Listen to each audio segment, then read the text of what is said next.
ovelha, aquele cabrito, e ele a matou. E Davi logo respondeu sem hesitar: esse homem, ele é digno de morte. E Natan, ele diz assim: olha, esse homem é você, Davi. Sabe, quando Deus, primeiramente, lá em Hebreus, a palavra do Senhor nos fala que Deus corrige a quem Ele ama e açoita aquele que chama por filho. E quando Davi ele recebe essa correção, ele começa a escrever o Salmo 51. E ele, no versículo 10 que nós lemos, o Salmo 51, ele fala assim: Senhor, cria em mim um coração puro e renova em mim um espírito reto. Aleluia, Jesus. E sabe o que ele quis dizer com isso? Lá em Mateus, no capítulo 5, quando Jesus descreve as bem-aventuranças, o que Jesus fala? Bem-aventurados os limpos de coração, porque eles verão a Deus. Sabe, quando uma pessoa é limpa de coração, ela primeiro reconhece, nós estamos sujeitos a errar, mas quando nós reconhecemos os nossos erros e pedimos a Deus para criar em nós, para mover em nós um espírito reto, um espírito inabalável, nós estamos falando assim: Senhor, eu pequei, eu errei, mas o Senhor sabe da minha necessidade, e o Senhor sabe que eu preciso do Senhor. Aleluia.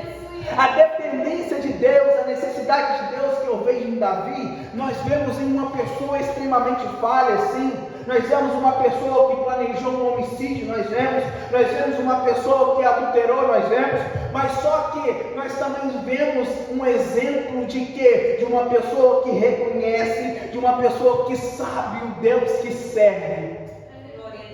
Nós sabemos o Deus que nós servimos, e nós temos que pedir a Deus: Senhor, cria em mim um coração puro, um coração sem pecado, sem desejo de pecar, porque todos nós pecamos sim, e o pecado nos afasta de Deus. Tanto é que quando o Senhor Jesus veio na terra, quando o próprio Deus veio aqui na terra, Jesus veio aqui na terra, não havia um justo sequer. Só que agora Davi,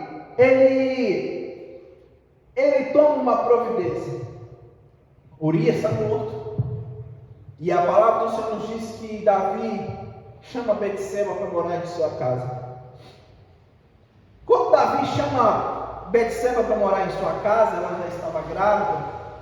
A palavra do Senhor nos diz que Davi, que uma das sentenças de Deus, pelo profeta Natan, dita a Davi, diz assim: olha, a criança que ela espera não viverá.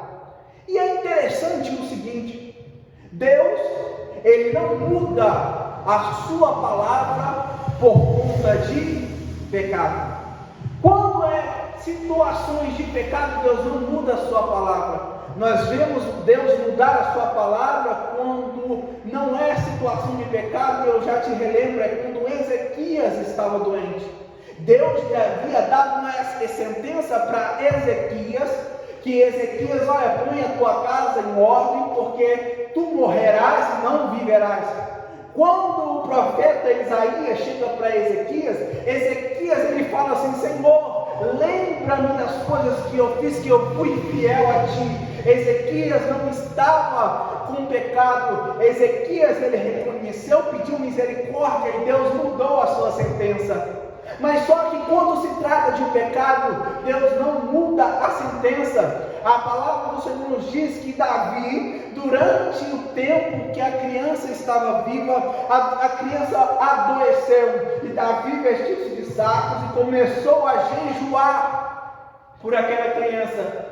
Ele começou a orar por aquela criança, e ele não comia e nem bebia. Agora Davi, ele ora, jejua, não come nada, e a palavra do Senhor, ela nos diz o seguinte: que a criança, ela morre, segundo a palavra de Deus através do profeta Natan.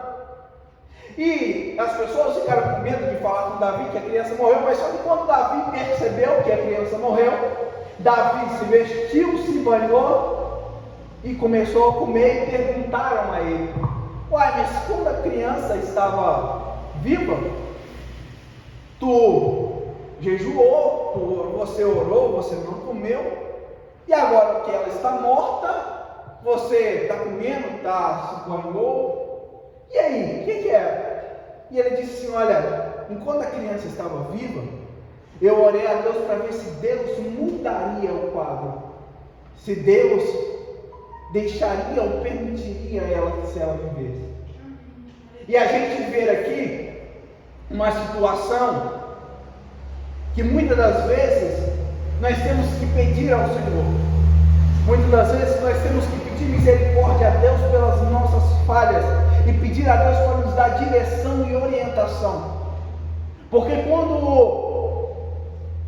quando Davi ele age pela sua própria consciência e pela sua visão, ele começa a olhar e tentar imaginar um caminho, um trajeto mais fácil para tentar tampar o pecado.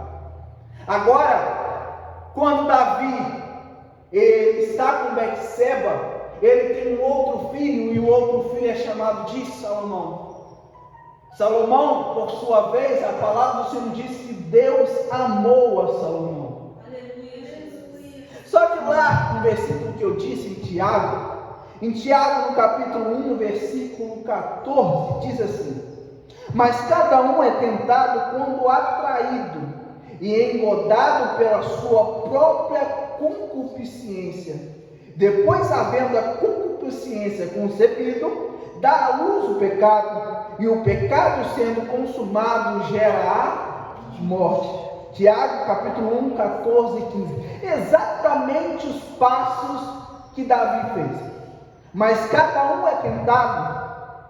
Quando atraído, foi quando Davi olhou para Betseba e engodado pela sua própria concupiscência. Ele é atraído, ele é digerido pela sua própria vontade.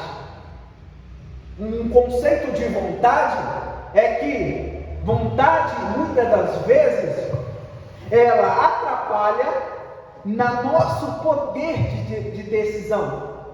Muitas das vezes você sabe que é errado, mas pela sua vontade você faz. Um exemplo: se uma pessoa está de dieta e ela vê algo que ela gosta, ela sabe que ela não pode comer, mas pela sua vontade ela come.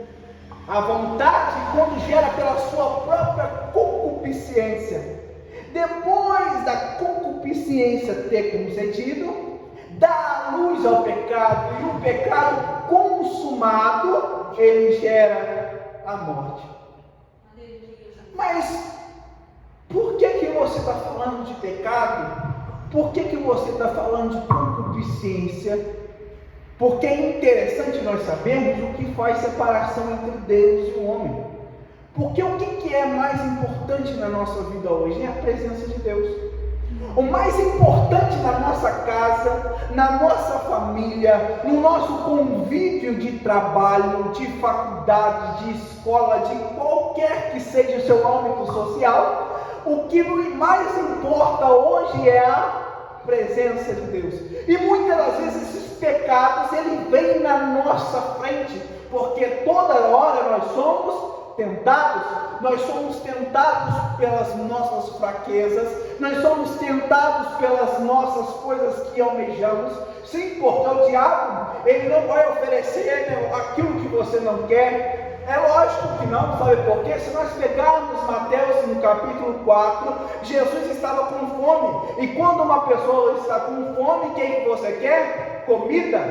A sua tentação, ela vem de acordo com a sua fraqueza, e o diabo sabe as nossas fraquezas.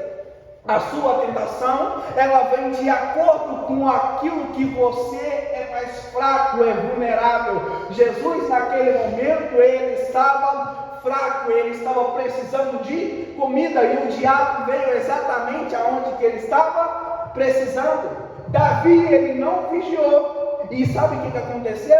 Ele teve um adultério e um homicídio nas suas costas. Mas ele soube reconhecer lá no Salmo 51, no versículo 10. Cria em mim, ó Deus. Ou seja, cria, transforma em mim, ó Deus, um coração puro. E renova em mim um espírito reto.